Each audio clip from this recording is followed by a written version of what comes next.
एक आवाज सतगुरां ने बुलंद आवाज विच संगतां दे नाल सांझी कीती। पहली आवाज विच भाई दया राम जी खड़े हो गए। ये भाई दया राम जी लाहौर दे रहन वाले खतरी बरादरी दे नाल संबंध रखते हैं। सतगुरां ने सारियां संगतां दे सामने भाई दया राम नूं ओहदे गुट तो फड़िया, कहंदा इस तरह हलूणा दिता कि जिवें सतगुरु बड़े रोह दे अंदर होण ते सतगुरां स्टेज दे उत्ते भाई दया राम नूं खिच के, क्योंकि सतगुरां ने जदों ये बचन सांझे कीते ते भाई दया राम जी एक आवाज दे नाल उठ के सतगुरां दे सन्मुख हो गए। क्योंकि ये भाई दया राम ओह हन जिहड़े गुरु कलगीधर पातशाह महाराज दे कोल 13 साल दी अवस्था दे अंदर ही आ गए सी। ते लग लग विद्वानां दी जेकर मैं आप दे सामने रखां ते गुरमुख प्यारिओ, इत्थे तां अपनी अपनी अवस्था के अनुसार संबंध रखने वालियां ने इन्हां दे पूर्वले जन्म नूं भी संगतां दे सन्मुख कर दिता। वो कहंदे कि भाई दया राम जी एक महान शख्सियत गुरु कलगीधर पातशाह महाराज दे कोल जिहड़े 13 साल की अवस्था के अंदर आ गए, रज के इन्हां ने सेवा की। पिछलियां जंगां दे अंदर इन्हां ने भाग लिया। सतगुरां दे मुखी सिखां दे विचों सन ते गुरु नानक देव पातशाह महाराज दी अमृतमई बाणी नूं जिहड़े अपने अंदर वसा चुके सी कि जो तो प्रेम खेलन का चाओ सिर तर तली गली मेरी आओ, इत मार्ग पैर तरीजै सिर दीजै कान न कीजै। ते गुरु नानक साहब दे घर दे अंदर पिछले कई सालों तो सेवा करने वाले भाई दया राम गुरु कलगीधर पातशाह महाराज दे सन्मुखे सतगुरु ये सीस तां कई सालों तो आप दे चरणां उत्ते पहला ढह ढेरी हो चुका है। किरपा करके लो इस सीस नूं ते दास नूं अपने पवित्र निर्गुण स्वरूप दे अंदर सदीव काल दा निवास बख्शिश करो। भाई दया राम नूं गुरु कलगीधर पातशाह महाराज ने स्टेज उत्ते खिचना कीता, इक्के वार दे नाल धड़ दे नालों सीस वखरा कर दिता। उत्थे खून दियां नदियां चलन वाला हाल बन गया। चिट्टे कपड़े लथपथ हो गए। भाई दया राम दे लथे होए सीस नूं वेख के संग दे अंदर खलबली मच गई। थोड़े दिलां वालियां ने हिलना आरंभ कर दिता, कईयां ने खिसकना आरंभ कर दिता। चुप करके अबल तरानी कहंदा मैं वेख रहा सी संगतां वल, कोई सतगुरां वल तक नहीं सी रहा, किते अगली आवाज सानू ना सतगुरु इशारा करके मार दें। सतगुरु ने एक सीस नूं स्टेज दे उत्ते झटकाया। दूसरी बुलंद आवाज दे अंदर सतगुरां ने फिर कहा मैनूं एक सीस दी होर लोड़ है। बस दूसरी आवाज आउण दी देर सी। भाई धर्मचंद जी दिल्ली दे नेड़े हस्तनापुर दे रहन वाले एक जट बरादरी नाल संबंध रखण वाले जिहड़े 25 साल दी आरबला दे अंदर ही गुरु कलगीधर पातशाह महाराज दे चरणां 'च पहुंच चुके सी, जिन्हां ने सतगुरां दी अमृतमई बाणी विचों ये कई वार शब्द सुन ले सन कि गुरमुख प्यारिआ मना, जेकर गुरु नानक साहब दे घर दीआं खुशियां लैना चाहुणा है तां फिर अपना आप तैनूं इत्थे कुर्बान करना ही पवेगा।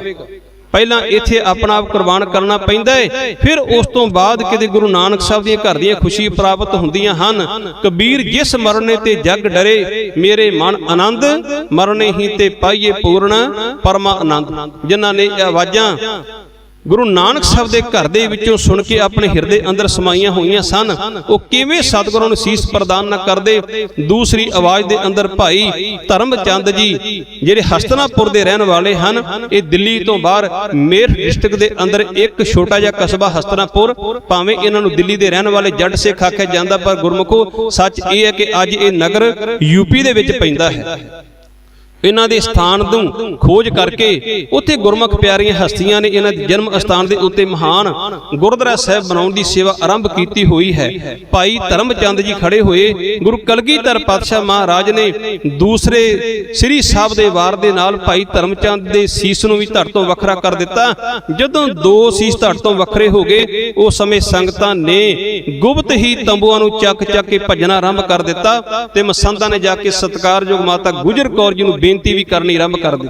इतिहासकार इतों तक लिखते हैं, कहते जाके माता नूं कहण लगे मसंद मां पता नहीं तेरे लाल सतगुरु नूं की हो गया, अपने सिखां नूं झटकाउणा शुरू कर दिता ते जा उन्हां नूं जाके रोक।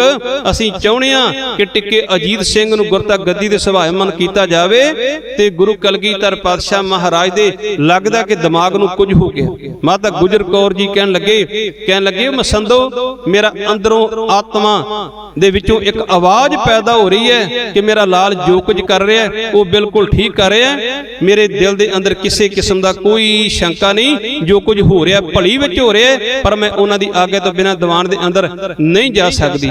सतगुरु गरीब नवाज ने तीसरी आवाज मारी।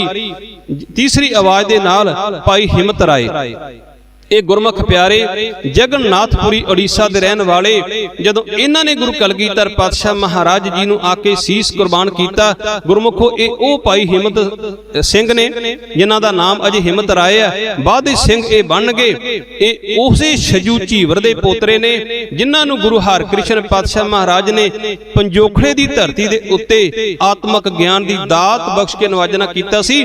ਜਿਸ ਛਜੂ ਨੂੰ ਉਹਨਾਂ ਸਮੇਂ ਦੇ ਅੰਦਰ ਕੋਈ ਪੁੱਛਦਾ ਨਹੀਂ ਸੀ, ਐਸੀ ਕਿਰਪਾ ਹੋਈ ਦਤਾਰ ਦੀ, ਛਜੂ ਪਰਿਵਾਰ ਵਾਲਾ ਬਣਿਆ। ਉਹਦਾ ਪੋਤਰਾ ਭਾਈ ਹਿੰਮਤ ਸਿੰਘ ਇਹ ਭਾਵੇਂ ਬਚਪਨ ਤੋਂ ਹੀ, ਕਿਉਂਕਿ ਭਾਈ ਛਜੂ ਪੰਜੋਖੜੇ ਤੋਂ ਬਾਅਦ ਸਮੇਂ ਅਨੁਸਾਰ ਸਤਿਗੁਰਾਂ ਦੀ ਆਗਿਆ ਪਾ ਕੇ ਜਗਨਨਾਥਪੁਰੀ ਵਾਲੇ ਪਾਸੇ ਪ੍ਰਚਾਰ ਕਰਨ ਵਾਸਤੇ ਪਹੁੰਚ ਗਏ ਸਨ। ਸਮੇਂ ਅਨੁਸਾਰ ਗੁਰੂ ਤੇਗ ਬਹਾਦਰ ਪਾਤਸ਼ਾਹ ਮਹਾਰਾਜ ਦੇ ਚਰਨਾਂ ਵਿੱਚ ਇਹਨਾਂ ਦਾ ਪਰਿਵਾਰ ਆ ਗਿਆ ਤੇ ਭਾਈ ਹਿੰਮਤ ਰਾਏ ਬਾਬੇ ਬਕਾਲੇ ਧਰਤੀ ਦੇ ਉੱਤੇ ਹੀ ਰਹੇ ਸਨ ਬਹੁਤ ਲੰਮਾ ਸਮਾਂ। ਸਤਿਗੁਰਾਂ ਦੇ ਸਾਹਮਣੇ ਹੀ ਇਹਨਾਂ ਦਾ ਇਸੇ ਹੀ ਧਰਤੀ ਦੇ ਪੰਜਾਬ ਦੀ ਧਰਤੀ ਤੇ ਹੀ ਜਨਮ ਹੋਇਆ।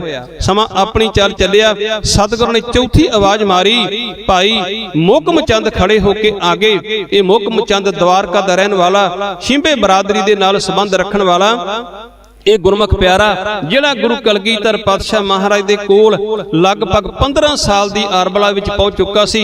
ਭਾਈ ਮੋਹਕਮ ਚੰਦ ਨੂੰ ਵੀ ਸਤਿਗੁਰਾਂ ਨੇ ਉਸੇ ਤਰ੍ਹਾਂ ਬਾਕੀ ਤਿੰਨਾਂ ਦੀ ਤਰ੍ਹਾਂ ਧੜ ਦੇ ਨਾਲੋਂ ਸੀਸ ਨੂੰ ਵੱਖਰਾ ਕੀਤਾ। ਚਿੱਟੀਆਂ ਚਾਦਰਾਂ ਖੂਨ ਨਾਲ ਲੱਥ-ਪੱਥ ਹੋ ਗਈਆਂ। ਸਤਿਗੁਰਾਂ ਦੀ ਪੰਜਵੀਂ ਆਵਾਜ਼ ਦੇ ਨਾਲ ਭਾਈ ਸਾਹਿਬ ਚੰਦ ਦਵਾਰਕਾ ਦੇ ਰਹਿਣ ਵਾਲੇ ਜਿਹੜੇ 11 ਸਾਲ ਦੀ ਉਮਰ ਦੇ ਵਿੱਚ ਆਪਣੇ ਮਾਤਾ ਪਿਤਾ ਦੇ ਹੱਥੋਂ ਗੁਰੂ ਕਲਗੀਧਰ ਪਾਤਸ਼ਾਹ ਮਹਾਰਾਜ ਨੂੰ ਸਮਰਪਿਤ ਹੋ ਚੁੱਕੇ ਸਨ। ਇਹਨਾਂ ਪੰਜਾਂ ਗੁਰਮੁਖ ਪਿਆਰਿਆਂ ਨੇ ਸਤਿਗੁਰਾਂ ਨੂੰ ਸੀਸ ਪ੍ਰਦਾਨ ਕੀਤੇ ਔਰ ਇਹ ਨਾਈ ਬਰਾਦਰੀ ਦੇ ਨਾਲ ਉਹਨਾਂ ਸਮਿਆਂ ਦੇ ਸੰਬੰਧ ਰੱਖਣ ਵਾਲੇ। ਮੈਂ ਬਰਾਦਰੀ ਦਾ ਨਾਮ ਅਜੇ ਇਸ ਕਰਕੇ ਲੈ ਰਿਹਾ ਕਿ ਅਜੇ ਉਹਨਾਂ ਸਮਿਆਂ ਦੇ ਵਿੱਚ ਅਜੇ ਇਹ ਬਰਾਦਰੀ ਹੈ। ਮੈਂ ਇਸ ਭੇਦ ਨੂੰ ਥੋੜਾ ਜਿਹਾ ਆਪ ਦੇ ਨਾਲ ਜ਼ਰੂਰ ਸਾਂਝਾ ਕਰਾਂਗਾ, ਕਿਉਂਕਿ ਕਈ ਤਾਂ ਕੱਟੜ ਪੁਣੇ ਦੇ ਵਿੱਚ ਆ ਕੇ ਕਹਿੰਦੇ ਨੇ ਕਿ ਖਾਲਸਾ ਦਾ ਇੱਕਮਿਕ ਹੋ ਗਿਆ, ਬਰਾਦਰੀ ਖਤਮ ਹੋ ਗਈ। ਗੁਰਮੁਖੋ ਅਜੇ ਖਾਲਸਾ ਬਣਨਾ ਹੈ, ਕਿਉਂਕਿ ਜਿਹੜੇ ਅਬਲ ਤਰਾਨੀ ਨੇ ਕੌਤਕ ਲਿਖੇ ਨੇ ਉਹਨਾਂ ਨੂੰ ਵੇਖ ਕੇ ਸੁਣ ਕੇ ਵੀ ਉਹਨਾਂ ਨੂੰ ਪੜ੍ਹ ਕੇ ਵੀ ਰੂਹ ਕੰਬਦੀ ਹੈ ਕਿ ਸਾਡੇ ਸਿੱਖ ਵਿਦਵਾਨਾਂ ਨੂੰ ਕੀ ਹੋ ਗਿਆ, ਇਹਨਾਂ ਨੇ ਸੱਚ ਕਿਉਂ ਛੁਪਾ ਲਿਆ। ਇੱਕ ਮੁਸਲਮਾਨ ਵੀਰ ਗੁਰੂ ਕਲਗੀਧਰ ਪਾਤਸ਼ਾਹ ਮਹਾਰਾਜ ਦੇ ਚਰਨਾਂ ਉੱਤੇ ਕਿੰਨਾ ਕੁ ਭਰੋਸਾ ਰੱਖਦਾ ਹੈ, ਜਿਹਨੇ ਆਪਣਾ ਇਸਲਾਮ ਮਤ ਫਿਰ ਤਿਆਗ ਕੇ ਗੁਰੂ ਕਲਗੀਧਰ ਪਾਤਸ਼ਾਹ ਦੇ ਚਰਨਾਂ ਵਿੱਚ ਆਪਣੇ ਆਪ ਨੂੰ ਅਰਪਣ ਕਰ ਦਿੱਤਾ। ਇਹ ਉਹਦੀ ਲਿਖਤ ਮੈਂ ਆਪ ਜੀ ਨਾਲ ਸਾਂਝੀ ਕਰ ਰਿਹਾ। ਅਬਲ ਤਰਾਨੀ ਕਹਿੰਦਾ ਪੰਜੇ ਸਿਰ ਧੜਾ ਦੇ ਨਾਲੋਂ ਵੱਖਰੇ ਹੋ ਗਏ, ਚਿੱਟੀਆਂ ਚਾਦਰਾਂ ਖੂਨ ਦੇ ਨਾਲ ਲੱਥ-ਪੱਥ ਹੋ ਗਈਆਂ। ਕਹਿੰਦੇ ਉੱਥੇ ਹਲਚਲੀ ਮਚ ਗਈ। ਇਹ ਲਗਭਗ 35-40 ਹਜ਼ਾਰ ਦੇ ਇਕੱਠ ਦੇ ਵਿੱਚੋਂ ਕੁਝ ਕੋ ਕਹਿੰਦਾ ਸੈਂਕੜੇ ਲੋਕ ਲਗਭਗ ਉਸ ਅਸਥਾਨ ਦੇ ਉੱਤੇ ਰਹਿ ਗਏ, ਬਾਕੀ ਸਾਰੇ ਹੀ ਸਮੇਂ ਅਨੁਸਾਰ ਸਥਾਨ ਛੱਡ ਕੇ ਭੱਜ ਚੁੱਕੇ ਸਨ। ਗੁਰੂ ਕਲਗੀਧਰ ਪਾਤਸ਼ਾਹ ਮਹਾਰਾਜ ਨੇ ਕੁਝ ਨਿਕਟ ਵਰਤੀ ਸਿੱਖਾਂ ਦੇ ਕੋਲੋਂ ਜਲ ਮੰਗਵਾਇਆ, ਚਾਦਰਾਂ ਨੂੰ ਸਾਫ਼ ਕੀਤਾ। ਫਿਰ ਕਹਿੰਦਾ ਕਿਸੇ ਦਾ ਧੜ ਤੇ ਕਿਸੇ ਦਾ ਸਿਰ ਮੈਂ ਆਪਣੀ ਅੱਖਾਂ ਨਾਲ ਕਹਿੰਦਾ ਤੱਕ ਰਿਹਾ, ਧੜ ਕਿਸੇ ਦਾ ਸਿਰ ਕਿਸੇ ਦਾ। ਗੁਰੂ ਕਲਗੀਧਰ ਪਾਤਸ਼ਾਹ ਮਹਾਰਾਜ ਨੇ ਜੋੜ ਕੇ ਕਹਿੰਦਾ ਪੰਜੇ ਲਾਸ਼ਾਂ ਨੇੜੇ ਨੇੜੇ ਕਰਕੇ ਉਹਨੇ ਲਾਸ਼ਾਂ ਸ਼ਬਦ ਲਿਖਿਆ ਆਪਣੀ ਕਿਤਾਬ ਦੇ ਅੰਦਰ, ਆਪਣੀ ਲਿਖਤ ਦੇ ਅੰਦਰ।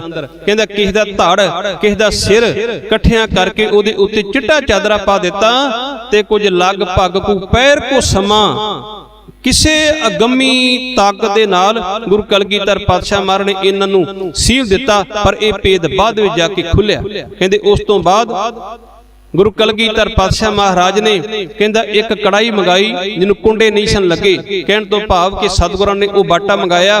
ਕਹਿੰਦਾ ਇਹਨਾਂ ਪੱਥਰ ਦਾ ਕੁੰਡਾ ਮੰਗਾਇਆ, ਉਹਦੇ ਅੰਦਰ ਕੁਝ ਜਲ ਪਾਇਆ, ਇੱਕ ਕਿਰਪਾਨ ਨੂਮਾ ਉਹ ਸ਼ਸਤਰ ਲਿਖਦਾ ਹੈ। ਕਹਿਣ ਤੋਂ ਭਾਵ ਖੰਡਾ। ਕਹਿੰਦੇ ਗੁਰੂ ਕਲਗੀਧਰ ਪਾਤਸ਼ਾਹ ਮਹਾਰਾਜ ਨੇ ਉਸ ਪਾਣੀ ਦੇ ਅੰਦਰ ਖੰਡਾ ਫੇਰਦਿਆਂ ਪਤਾ ਨਹੀਂ ਕਿਹੜੀ ਕਲਾਮ ਪੜੀ, ਆਬੇ ਹਯਾਤ ਤਿਆਰ ਕਰਨਾ ਆਰੰਭ ਕਰ ਦਿੱਤਾ। ਜਦੋਂ ਸਤਿਗੁਰੂ ਇਹ ਆਬੇ ਹਯਾਤ ਤਿਆਰ ਕਰ ਰਹੇ ਸਨ, ਉਸ ਸਮੇਂ ਸਤਿਗੁਰਾਂ ਦੇ ਮਹਿਲਾਂ ਦੇ ਵਿੱਚੋਂ ਇੱਕ ਬੀਬੀ ਆਈ ਜਿਹਦੀ ਝੋਲੀ ਦੇ ਅੰਦਰ ਪਤਾਸੇ ਸਨ।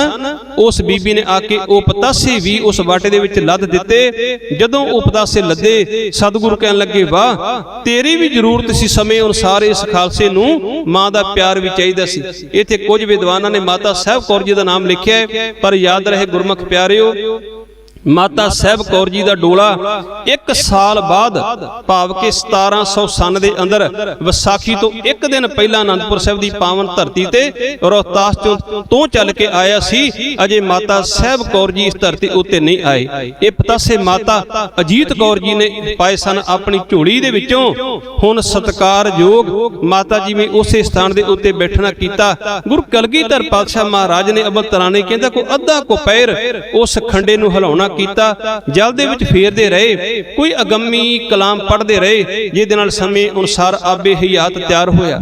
ਫਿਰ ਸਤਿਗੁਰਾਂ ਨੇ ਕਹਿੰਦਾ ਕੱਲੇ ਕੱਲੇ ਸਿੱਖ ਦੇ ਮੂੰਹ ਤੋਂ ਚਿੱਟੇ ਪਰਦਿਆਂ ਨੂੰ ਉਤਾਰਿਆ, ਪਹਿਲਾਂ ਚੂਲੇ ਭਰ ਕੇ ਉਹਨਾਂ ਮੂੰਹ ਦੇ ਵਿੱਚ ਪਾਏ, ਫਿਰ ਉਹਨਾਂ ਦੇ ਕੇਸਾਂ ਵਿੱਚ ਛਿੜਕਿਆ, ਫਿਰ ਸਾਰੇ ਸਰੀਰ ਦੇ ਉੱਤੇ ਛੱਟਾ ਦੇ ਕੇ ਧੌਣ ਵਾਲੇ ਪਾਸਿਓਂ ਫੜ ਕੇ ਹਲਾਰਾ ਦੇ ਕੇ ਕਿਹਾ, ਉੱਠ ਬੋਲ ਵਾਹਿਗੁਰੂ ਜੀ ਕਾ ਖਾਲਸਾ ਵਾਹਿਗੁਰੂ ਜੀ ਕੀ ਫਤਿਹ। ਇੰਨੀ ਗੱਲ ਕਹਿਣ ਦੀ ਦੇਰ ਸੀ, ਕਹਿੰਦਾ ਭਾਈ ਦਇਆ ਰਾਮ ਨੇ ਉੱਠ ਕੇ ਗੱਜ ਕੇ ਫਤਿਹ ਬੁਲਾਈ।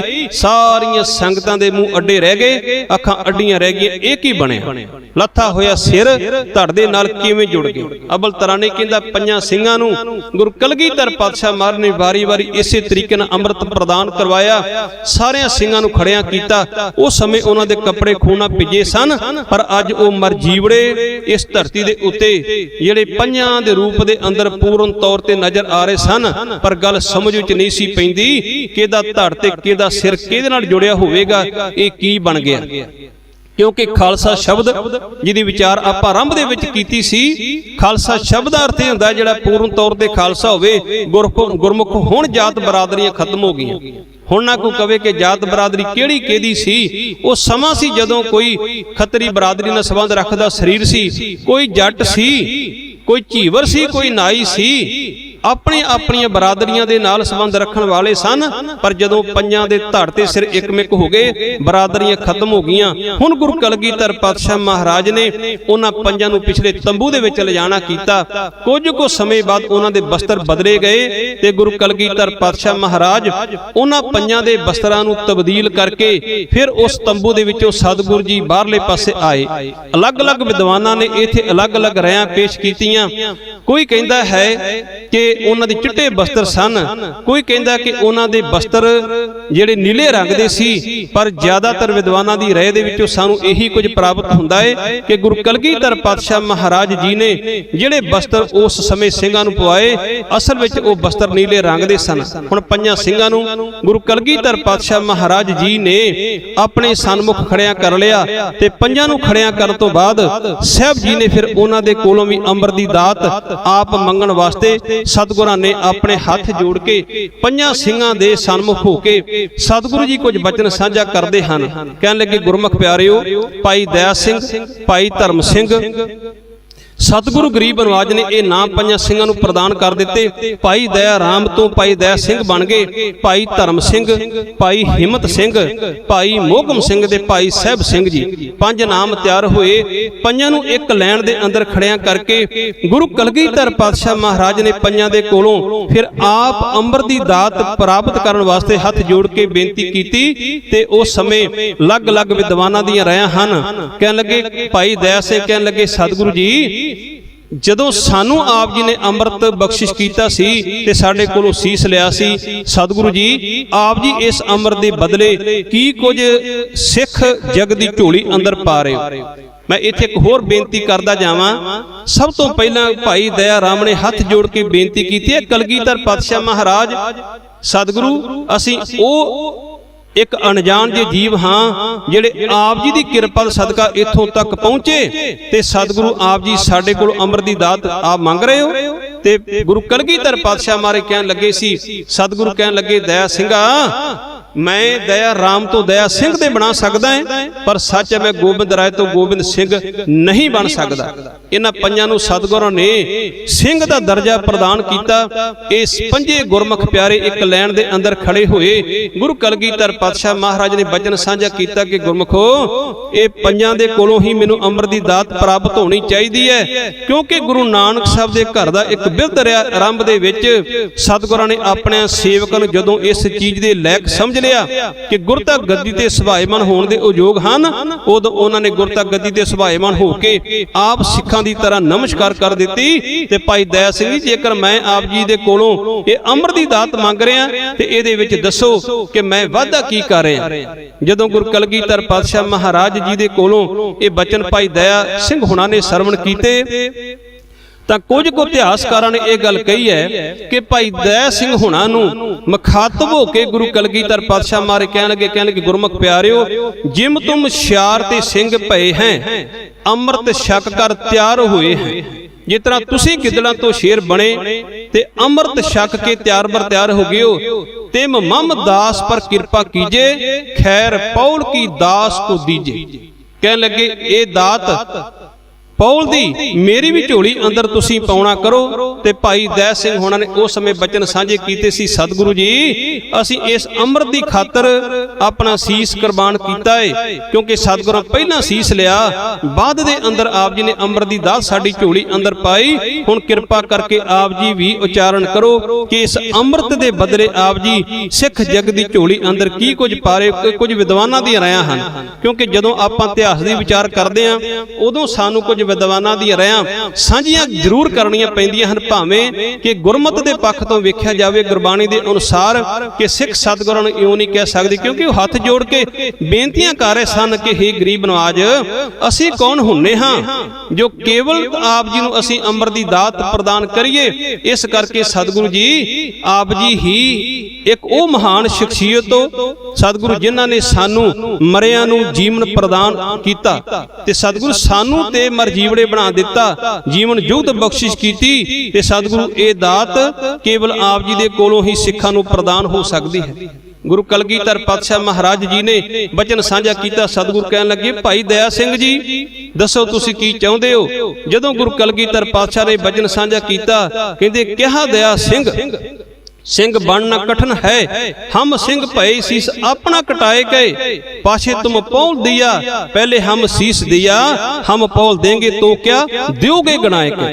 गुरु कलगीधर पातशाह महाराज कहने लगे गुरमुखो मैं इस पौल दी खातर अपना शीश कुर्बान कर देवांगा। भाई दया सिंह कहने लगे जेकर सिंह भी शीश ते गुरु भी शीश देवे तो बराबरता होगी।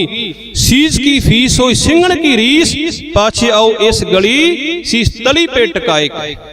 गुरु कलगीधर पातशाह महाराज दे नाल जदों ये बोल भाई दया सिंह होना ने सांझे कीते तां सतगुरु जी कहन लगे दया सिंघा एक शीश तां मैं 9 साल दी उम्र दे अंदर पहला ही प्रदान कर चुका है। गुरु कलगीधर पातशाह महाराज दे इन्हां अमृतमई बोलां नूं सुन के भाई दया सिंह जी भावुक हो गए, बड़े हैरान होए। लेकिन उस समय सतगुरां दे बचनां नूं अपने सिर मत्थे प्रवान करना बड़ा ही जरूरी सी। अमृत दा बाटा अपने हत्थां विच पंजां सिंघां नाल लिया। गुरु कलगीधर पातशाह महाराज ने वीर रस हो करके पंजां दे कोलों अमृत दे चुले लए ते अपना नाम गोबिंद राय तो गोबिंद सिंह रख दिता। आपां दूसरे भाई गुरदास जी दे अमृतमई बोलां नूं सुणदे हां जिन्हां ने आप अपनी कलम तो किरपा करदे वचन सांझे कीते। प्रगटिओ मर्द अगंबड़ा वरियाम अकेला, वाहो वाहो गोबिंद सिंह आपे गुर चेला। गुरमुखो एक गुर चेला दी रीत तां गुरु नानक दे पातशाह महाराज दे समय तो ही चली आउंदी सी। जदों आप जी ने भाई लैणे नूं अपने पवित्र खजाने दे विचों अगम्मी दातां बख्श के लहणे तो अंगद बना के जदों गुरता गद्दी दे सुभायमन कीता ते आप जी ने नतमस्तक होना कीता। भावें पुत्रां ने इस गल नूं प्रवान नहीं कीता। इसे तरह समय समय अनुसार सबना सतगुरां ने अपने ही सेवकां नूं अपने हिरदे विचों अगम्मी दातां दे के अपनी बराबरता बख्शिश कीती। फिर उन्हां दे अगे ही अपना शीश झुकाउणा कीता। ये सतगुरु जी ने जो कुछ भी किया इस जोत ने पुरातन समय तो जो मर्यादा चली आउंदी सी उसे नूं निभाया। हाँ ये बोल असीं केवल तां केवल गुरु कलगीधर पातशाह महाराज दे प्रथाए ही ज्यादा श्रवण करते हाँ ते सानूं यही लगदा केवल गुरु कलगीधर पातशाह दे ही जीवन संबंध रखते हन कि जो आपां श्रवण करते हाँ कि आपे गुर चेला। वैसे आपे गुर चेला दी प्रथा तां गुरु नानक दे पातशाह महाराज ने आरंभ कर दित्ती। आओ आपां अगे वधीए। गुरु नानक दे पातशाह महाराज दी इस अमृतमई जोत ने गुरु कलगीधर पातशाह महाराज ने जदों अमृत छकिया गोबिंद राय तो गोबिंद सिंह बन गए। हुण इस कौतक नूं वेख के सारियां संगतां हैरान हो गईयां। इथे विद्वानां दी रायां दे अनुसार मैं होर बेनती सांझी करदा जावां कि जदों पंजां सिंघां ने सतगुरां नूं सीस प्रदान कीते, गरीब नवाज ने सीस धरां दे नाल फिर जोड़ने कीते। फिर संघ दे विचों महान गुरमुख प्यारियां फिर 5 रूहां 5 शरीर सतगुरां दे सन्मुख हो गए। उन्हां दा इतिहास दे अंदर जिक्र आउंदा है भाई देवा सिंह, ਭਾਈ ਰਾਮ ਸਿੰਘ, ਭਾਈ ਟਹਿਲ ਸਿੰਘ, ਭਾਈ ਈਸਰ ਸਿੰਘ ਤੇ ਭਾਈ ਫਤਿਹ ਸਿੰਘ ਜੀ। ਇਹਨਾਂ ਪੰਜਾਂ ਗੁਰਮੁਖ ਪਿਆਰੇ ਨੇ ਗੁਰੂ ਕਲਗੀਧਰ ਪਾਤਸ਼ਾਹ ਮਹਾਰਾਜ ਨੂੰ ਹੱਥ ਜੋੜ ਕੇ ਬੇਨਤੀ ਕੀਤੀ, ਐ ਦੀਨ ਦਿਆਲ, ਅਸੀਂ ਸੰਸਾਰਕ ਝਮੇਲਿਆਂ ਦੇ ਅੰਦਰ ਗਲਤੀ ਖਾ ਗਏ, ਸਤਿਗੁਰੂ ਸਾਡੇ ਕੋਲੋਂ ਭੁੱਲ ਹੋ ਗਈ, ਅਸੀਂ ਲੇਟ ਹੋ ਗਏ, ਕਿਰਪਾ ਕਰਕੇ ਹੁਣ ਸਾਨੂੰ ਇਹ ਦਾਤ ਬਖਸ਼ ਕੇ ਨਵਾਜੋ। ਕਿਉਂਕਿ ਸਤਿਗੁਰਾਂ ਨੇ ਬਚਨ ਸਾਂਝੇ ਕਰ ਦਿੱਤੇ ਸੀ ਸਾਰੀਆਂ ਸੰਗਤਾਂ ਦੇ ਸਨਮੁਖ ਕਿ ਇਹ ਪੰਜੇ ਜਾਣੇ ਅੱਜ ਤੋਂ ਸਾਡੇ ਪੰਜ ਪਿਆਰੇ ਹੋਣਗੇ। ਜਦੋਂ ਪੰਜਾਂ ਪਿਆਰਿਆਂ ਦਾ ਰੁਤਬਾ ਸੰਗਤਾਂ ਦੇ ਕੰਨਾਂ ਅੰਦਰ ਪਿਆ, ਉਹ ਸਿੰਘ ਜੀਵਤ ਸਭਨਾਂ ਦੇ ਸਾਹਮਣੇ ਖੜੇ ਸਨ। ਫਿਰ ਉਹਨਾਂ ਦੇ ਕੋਲੋਂ ਗੁਰੂ ਕਲਗੀਧਰ ਪਾਤਸ਼ਾਹ ਮਹਾਰਾਜ ਜੀ ਨੂੰ ਅੰਮ੍ਰਿਤ ਛਕਣ ਦਾ ਕੌਤਕ ਜਦੋਂ ਸੰਗਤਾਂ ਨੇ ਤੱਕਿਆ ਤੇ ਸਾਰੇ ਹੀ ਅੰਦਰੋਂ ਹੈਰਾਨ ਸਨ, ਲੇਕਿਨ ਬੋਲ ਕੋਈ ਨਹੀਂ ਸੀ ਰਿਹਾ। ਫਿਰ ਇਹ ਪੰਜ ਸਰੀਰ ਉੱਠੇ ਜਿਨ੍ਹਾਂ ਦੇ ਨਾਮ ਆਪ ਜੀ ਦੇ ਨਾਲ ਮੈਂ ਹੁਣੇ ਸਾਂਝੇ ਕੀਤੇ। ਭਾਈ ਦੇਵਾ ਸਿੰਘ ਇਹਨਾਂ ਦੇ ਮੁਖੀ ਸਨ, ਭਾਈ ਰਾਮ ਸਿੰਘ, ਭਾਈ ਈਸਰ ਸਿੰਘ, ਭਾਈ ਟਹਿਲ ਸਿੰਘ ਤੇ ਭਾਈ ਫਤਿਹ ਸਿੰਘ। ਇਹਨਾਂ ਪੰਜਾਂ ਸਿੰਘਾਂ ਨੇ ਸਤਿਗੁਰਾਂ ਨੂੰ ਜਾ ਕੇ ਬੇਨਤੀ ਕੀਤੀ, ਅਥਰੂ ਕੀਰਦਿਆਂ ਕਲਗੀਆਂ ਵਾਲਿਆ, ਸਾਥੋਂ ਭੁੱਲ ਹੋ ਗਈ, ਅਸੀਂ ਲੇਟ ਹੋ ਗਏ। ਗੁਰੂ ਕਲਗੀਧਰ ਪਾਤਸ਼ਾਹ ਮਹਾਰਾਜ ਕਹਿਣ ਲੱਗੇ, ਕੋਈ ਗੱਲ ਨਹੀਂ, ਜਦੋਂ ਸਮਾਂ ਬਣਦਾ ਹੈ ਉਦੋਂ ਕੋਈ ਗੁਰੂ ਦੇ ਦਰ ਉੱਤੇ ਪਹੁੰਚਦਾ ਹੈ। ਜੇ ਤੁਸੀਂ ਥੋੜਾ ਲੇਟ ਹੋ ਗਏ ਤਾਂ ਚਿੰਤਾ ਕਰਨ ਦੀ ਲੋੜ ਨਹੀਂ, ਜੇਕਰ ਉਹ ਮੇਰੇ ਪੰਜ ਪਿਆਰੇ ਹਨ ਤਾਂ ਤੁਸੀਂ ਮੇਰੇ ਪੰਜ ਮੁਕਤੇ ਹੋ। ਇੱਕ ਗੱਲ ਨੋਟ ਕਰਨ ਵਾਲੀ ਗੁਰਮੁਖ ਪਿਆਰਿਓ, ਗੁਰੂ ਕਲਗੀਧਰ ਪਾਤਸ਼ਾਹ ਮਹਾਰਾਜ ਜੀ ਦੇ ਬਾਰੇ ਜੀਵਨ ਵਰਤਾਂਤ ਚੋਂ ਆਪਾਂ ਇਹ ਗੱਲ ਜ਼ਰੂਰ ਸੁਣਦੇ ਹਾਂ ਕਿ ਸਤਿਗੁਰਾਂ ਦੇ ਨਾਲ ਜਿਹੜੇ ਸਿੰਘ ਚਮਕੌਰ ਦੀ ਗੜੀ ਦੇ ਅੰਦਰ ਸ਼ਹੀਦ ਹੋਏ ਸਨ, ਉਹਨਾਂ ਨੂੰ ਸਤਿਗੁਰਾਂ ਨੇ 40 ਮੁਕਤਿਆਂ ਦਾ ਵਰ ਪ੍ਰਦਾਨ ਕੀਤਾ। ਉਸ ਤੋਂ ਬਾਅਦ ਜਿਹੜੇ ਮੁਕਤਸਰ ਸਾਹਿਬ ਦੀ ਜੰਗ ਦੇ ਅੰਦਰ ਸ਼ਹੀਦ ਹੋਏ, ਉਹਨਾਂ ਨੂੰ ਵੀ ਸਤਿਗੁਰਾਂ ਨੇ ਆਪ ਆਪਣੀ ਰਸਨਾ ਤੋਂ ਮੁਕਤਿਆਂ ਦਾ ਵਰ ਪ੍ਰਦਾਨ ਕੀਤਾ। ਪਰ ਯਾਦ ਰਹੇ, ਸਭ ਤੋਂ ਪਹਿਲਾਂ ਮੁਕਤਾ ਪਦ ਦੀ ਵਰਤੋਂ ਤੇ ਮੁਕਤਾ ਪਦ ਦਾ ਵਰਦਾਨ ਗੁਰੂ ਕਲਗੀਧਰ ਪਾਤਸ਼ਾਹ ਮਹਾਰਾਜ ਨੇ ਕੇਸਗੜ੍ਹ ਸਾਹਿਬ ਦੀ ਧਰਤੀ ਉੱਤੇ ਇਹਨਾਂ ਪੰਜਾਂ ਸਿੰਘਾਂ ਨੂੰ ਦਿੱਤਾ, ਜਿਨ੍ਹਾਂ ਦੇ ਨਾਮ ਮੈਂ ਹੁਣੇ ਆਪ ਦੇ ਸਾਹਮਣੇ ਗਿਣਾਏ ਨੇ। ਸਤਿਗੁਰੂ ਕਹਿਣ ਲੱਗੇ, ਉਹ ਮੇਰੇ ਪੰਜ ਪਿਆਰੇ, ਤੁਸੀਂ ਮੇਰੇ ਪੰਜ ਮੁਕਤੇ ਹੋਏ। ਪੰਜਾਂ ਪਿਆਰਿਆਂ ਤੋਂ ਬਾਅਦ ਇਹਨਾਂ ਪੰਜਾਂ ਨੇ ਮੁਕਤਿਆਂ ਨੇ ਅੰਮ੍ਰਿਤ ਦੀ ਦਾਤ ਹਾਸਲ ਕੀਤੀ ਤਾਂ ਇਹ ਦੋ ਜਥੇ ਬਣ ਗਏ। ਫਿਰ ਦੋ ਜਥਿਆਂ ਦੇ ਕੋਲੋਂ ਬੇਅੰਤ ਸੰਗਤਾਂ ਨੇ ਅੰਮ੍ਰਿਤ ਛਕਿਆ। ਅਬਲ ਤਰਾਨੀ ਕਹਿੰਦਾ, ਜਦੋਂ ਮੈਂ ਇਹ ਸਾਰੇ ਕੌਤਕ ਨੂੰ ਵੇਖਿਆ ਤੇ ਮੈਨੂੰ ਅੰਦਰੋਂ ਲਾਹਨਤਾਂ ਪੈਣੀਆਂ ਆਰੰਭ ਹੋ ਗਈਆਂ। ਉਹ ਅਬਲ ਤਰਾਨੀ ਇਸ ਖੁਦਾ ਦੀ ਤੂੰ ਜਸੂਸੀ ਕਰਨ ਵਾਸਤੇ ਆਉਂਦਾ ਸੀ, ਕਹਿੰਦਾ ਮੇਰੇ ਕੋਲੋਂ ਰਿਹਾ ਨਾ ਗਿਆ। ਭਗਤਾਂ ਨੇ ਕਿਹੜੀ ਅਗੰਮੀ ਖਿੱਚ ਦਾ ਸਦਕਾ ਮੈਂ ਕਲਗੀਆਂ ਵਾਲੇ ਦੇ ਚਰਨਾਂ ਵਿੱਚ ਜਾ ਕੇ ਢਹਿ ਢੇਰੀ ਹੋ ਗਿਆ, ਹੱਥ ਜੋੜ ਕੇ ਬੇਨਤੀ ਕੀਤੀ, ਸਤਿਗੁਰੂ ਮੇਰੇ ਕੋਲੋਂ ਭੁੱਲ ਹੋ ਗਈ। ਕਹਿੰਦਾ ਸਤਿਗੁਰੂ ਉਤਰਾ ਹੀ ਮੁਸਕਰਾਏ ਜਿਵੇਂ ਪਹਿਲਾਂ ਮੁਸਕਰਾਇਆ ਕਰਦੇ ਸਨ। ਮੈਨੂੰ ਇਉਂ ਲੱਗਦਾ ਸੀ ਕਿ ਜਿਵੇਂ ਸਤਿਗੁਰੂ ਜੀ ਮੇਰੇ ਔਗਣਾਂ ਨੂੰ ਚੰਗੀ ਤਰ੍ਹਾਂ ਜਾਣਦੇ ਸੀ, ਲੇਕਿਨ ਉਹ ਯਾਰ ਨਹੀਂ ਸਨ ਕਰ ਰਹੇ, ਕਿਉਂਕਿ ਸਤਿਗੁਰੂ ਸਭ ਕੁਝ ਜਾਣਦੇ ਹਨ। ਕਿਉਂਕਿ ਸਤਿਗੁਰਾਂ ਦੇ ਕੋਲੋਂ ਕੁਝ ਵੀ ਨਹੀਂ ਭੁੱਲਿਆ। ਜਿਵੇਂ ਸਾਹਿਬ ਆਪ ਕਿਰਪਾ ਕਰਦੇ ਨੇ, ਘਟ ਘਟ ਕੇ ਅੰਤਰ ਕੀ ਜਾਣਤ, ਭਲੇ ਬੁਰੇ ਕੀ ਪੀਰ ਪਛਾਣ, ਚੀਟੀ ਤੇ ਕੁੰਚਰ ਅਸਥੂਲਾ, ਸਭ ਪਰ ਕਿਰਪਾ ਦ੍ਰਿਸ਼ਟ ਕਰ ਫੂਲਾ। ਸਤਿਗੁਰਾਂ ਦੇ ਕੋਲੋਂ ਕੋਈ ਗੁਰਮੁਖ ਕੋਈ ਚੀਜ਼ ਛਿਪੀ ਨਹੀਂ, ਕਿਉਂਕਿ ਸਤਿਗੁਰੂ ਨਿਰੰਕਾਰ ਰੂਪ ਹਨ। ਇਹ ਕੇਵਲ ਸਾਡਾ ਇੱਕ ਭੁਲੇਖਾ ਹੈ, ਜਿਨ੍ਹਾਂ ਨੇ ਸਤਿਗੁਰਾਂ ਨੂੰ ਸਰੀਰ ਸਮਝ ਛੱਡਿਆ। ਅੱਜ ਤੱਕ ਵੀ ਅਸੀਂ ਗੁਰੂ ਗ੍ਰੰਥ ਸਾਹਿਬ ਪਾਤਸ਼ਾਹ ਮਹਾਰਾਜ ਨੂੰ ਕੇਵਲ ਤਾਂ ਕੇਵਲ ਪੱਤਰਿਆਂ ਦੀ ਇਕੱਤਰਤਾ ਮੰਨੀ ਬੈਠੇ ਹਾਂ, ਪਰ ਸੱਚ ਕੁਝ ਹੋ ਰਿਹਾ। ਜਿਨ੍ਹਾਂ ਨੂੰ ਉਹਨਾਂ ਦੇ ਪਿਆਰ ਵਾਲੇ ਨੇ ਆਪ ਆਪਣੀ ਰਸਨਾ ਤੋਂ ਬੋਲ ਸਾਂਝੇ ਕਰਕੇ ਸਤਕਾਰ ਵਜੋਂ ਇਹ ਸ਼ਬਦ ਬਖਸ਼ਿਸ਼ ਕੀਤੇ ਕਿ ਜੋਤ ਰੂਪ ਹਰ ਆਪ ਗੁਰੂ ਨਾਨਕ ਕਹਾਇਓ, ਤਾਤੇ ਅੰਗਦ ਭਇਓ, ਤਸਿਓ ਤਤ ਮਲਾਇਓ, ਅੰਗਦ ਕਿਰਪਾ ਧਾਰ। ਗੁਰੂ ਅੰਗਦ ਦੇ ਪਾਤਸ਼ਾਹ ਮਹਾਰਾਜ ਨੇ ਕਿਰਪਾ ਕੀਤੀ, ਅਮਰ ਸਤਿਗੁਰ ਥਿਰ ਕੀਓ, ਅੰਗਦ ਕਿਰਪਾ ਧਾਰ ਅਮਰ ਸਤਿਗੁਰ ਥਿਰ ਕੀਓ। ਅਮਰਦਾਸ ਅੰਮ੍ਰਿਤ ਛਤਰ ਗੁਰ ਰਾਮੇ ਦਿਓ, ਗੁਰੂ ਰਾਮਦਾਸ ਦਰਸ਼ਨ ਪਰਸ ਕੈ ਮਥਰਾ ਅੰਮ੍ਰਿਤ ਬੈਨ, ਮੂਰਤ ਪੰਚ ਪ੍ਰਵਾਨ ਗੁਰ ਅਰਜਨ ਪਿੱਖੋ ਨੈ। ਕਿ ਗੁਰੂ ਅਰਜਨ ਦੇ ਪਾਤਸ਼ਾਹ ਮਹਾਰਾਜ ਤੱਕ, ਕਿਉਂਕਿ ਭੱਟ ਵੀਰ ਭੱਟ ਗੁਰਮੁਖ ਪਿਆਰੀਆਂ ਰੂਹਾਂ ਗੁਰੂ ਅਰਜਨ ਦੇ ਪਾਤਸ਼ਾਹ ਮਹਾਰਾਜ ਤੱਕ ਉਹਨਾਂ ਦੇ ਸਰੀਰ ਕਾਲ ਦੇ ਨਾਲ ਰਹੀਆਂ, ਜਿਨ੍ਹਾਂ ਨੇ ਬਾਣੀ ਦਾ ਉਚਾਰਨ ਕੀਤਾ। ਕਹਿਣ ਤੋਂ ਭਾਵ ਕਿ ਇਹ ਅਗੰਮੀ ਜੋਤ ਸਮੇਂ ਸਮੇਂ ਅਨੁਸਾਰ ਦਸਵੇਂ ਪਵਿੱਤਰ ਸਰੀਰ ਤੱਕ ਪਹੁੰਚੀ। ਜਿਨ੍ਹਾਂ ਨੇ ਇਸ ਗੱਲ ਨੂੰ ਜਾਣ ਲਿਆ, ਜਿਨ੍ਹਾਂ ਨੇ ਇਸ ਗੱਲ ਨੂੰ ਪ੍ਰਵਾਨ ਕਰ ਲਿਆ ਸੀ ਕਿ ਇੱਕ ਦਿਨ ਤਾਂ ਸਰੀਰ ਛੱਡਣਾ ਹੀ ਹੈ, ਜੇਕਰ ਇਹ ਸਰੀਰ ਮੇਰੇ ਸਤਿਗੁਰੂ ਦੇ ਸਨਮੁਖ ਛੁੱਟ ਜਾਵੇ ਤਾਂ ਇਸ ਤੋਂ ਫਿਰ ਵੱਡੀ ਕੁਰਬਾਨੀ ਕੀ ਹੋ ਸਕਦੀ ਹੈ।